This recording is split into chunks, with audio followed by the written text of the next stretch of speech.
So according to the bees, huge changes are fine.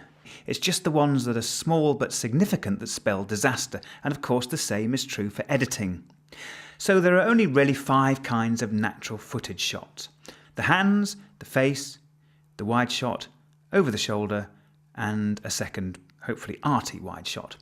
So let's have a good old look now at how these shots work when they're cut together with their neighbours. So, hand to face, that's fine. Face to hands, that's fine too. Face to either of the wide shots, that's fine. Either of the wide shots back to face, also fine. Wide to over shoulder, yeah, that's fine. Over shoulder to wide, as you might expect, is fine as well. And finally, either of the wide shots to hands, yep, no problem. And vice versa again. So far, so good. No problems at all. So let's now have a look at how these shots link into our soundbite. Hands to soundbite. It makes you want to do your work to your best abilities, you know. Fine. Over the shoulder to soundbite.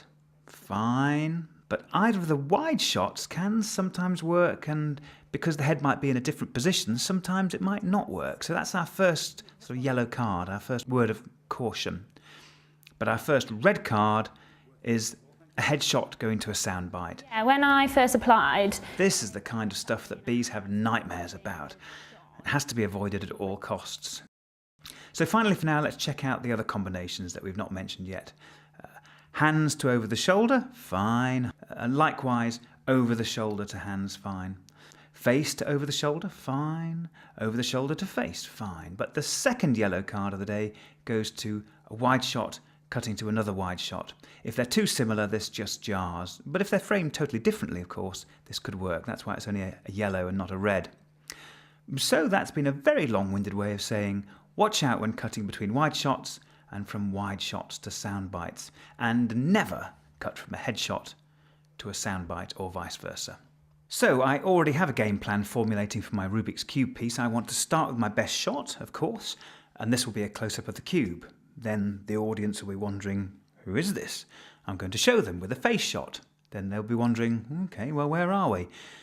And the next stop is my wide shot, of course. Then, if I can, I'm going to cut to my soundbite, if the wide shot to the soundbite will allow me. After that, I'm going to skip via an over-the-shoulder shot to my grand finale. But if the cut between the wide and the soundbite doesn't work, my plan B is to head to the soundbite via my over-the-shoulder shot. This never fails. And from there, I'm going to head to a new shot of the hands, and then on to my final wide. And that's it for now.